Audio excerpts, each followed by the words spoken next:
For a long time in Sub Saharan Africa, Limitless has been synonymous with championships, at least regionally. But Team Mobile have won the last two qualifiers. They've won the battle for the spot for LAN, but the boys in blue look to win the war, reclaim their spot atop the region, and all but secure their spot for Worlds. It's the grand finals for our final qualifier for the #1 tourist destination in RLCS. It's Limitless versus Team Mobile, and for one last time in SSA, let's get down and do what it do.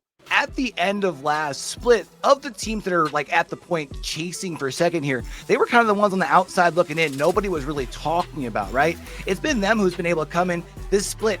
Not only did they improve from last split, but they've obviously improved last split from the split before. They continue to get better. And I think when we talk about for wild card coming up and knowing that the region only gets 2 spots, right? We know, kind of figured Limitless was going to get there eventually, and they locked up that spot very early. But I think if we talk about with wanting to send the best teams, they're the team that seems to be the hottest right now. Melon Patch again with the great response in the closing minute of a game. This time from Pixacar from distance, able to drop that thing down and puts it right on to the goal here. 54 seconds left. The question is, can you follow that up and still take home a W? If you are, Melon Patch, J Keys going to the sky, leaves it off the backboard for Benji, who is just a big boy with the dunk here, going up 3-2. And right now, Akron Zips are just running it up, and it's crazy to think that in our chat, it was almost split down the middle of who would win this. Actually, slightly in favor of Big Birds, which I get. We just saw them have that sweep in the quarterfinals, but I don't know if y'all know this, but Sesame Street, that's child play. School is in session, and Akron Zips have come to play. And almost there, but you can see Pig B's going to get it off the rebound. Leaves it up off the backboard. Unfortunately, no one going to be able to follow there. Another touch, leaves it off the backboard. Pig B going to drill it home, and that's going to be the first goal of the series. The student section is hype. They are loving it. Yeah, Forest Hills has just been looking oh so dominant. If my math is correct, 13 goals in the first 2 games, and they've only surrendered a pair of them things. You can hear the student section. They are pumped. They are Forest Hills. It's a global affair, but it's also a mainstream affair, Q.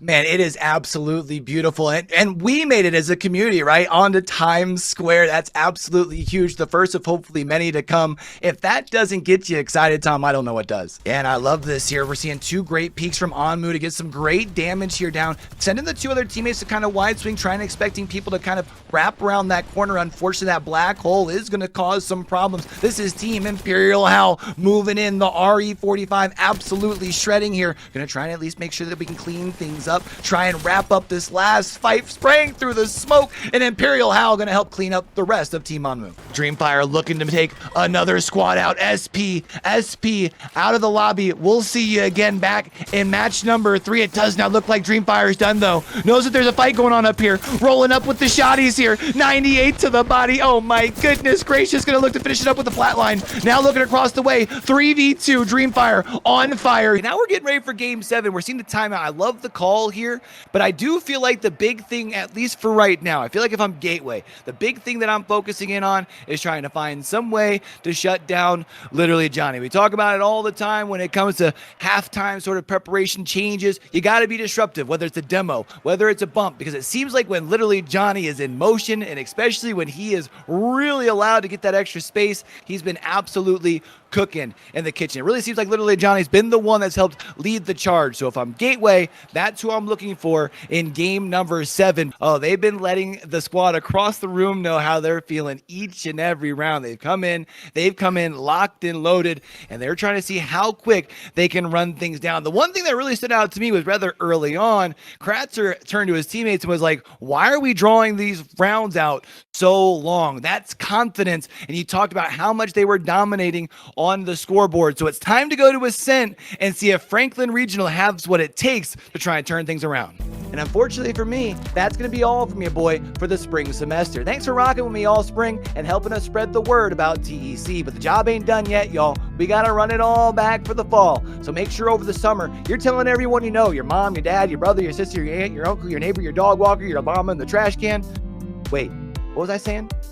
Oh, right. Make sure you're telling everybody you know about TEC. That way we can do it bigger and better in the fall of 2024. Until we catch y'all back over here for the next one, man. Don't forget, with everything crazy going on in the world today, be true, be you, be sincere, game hard and love hard. All right, y'all? It's your boy Q, signing out.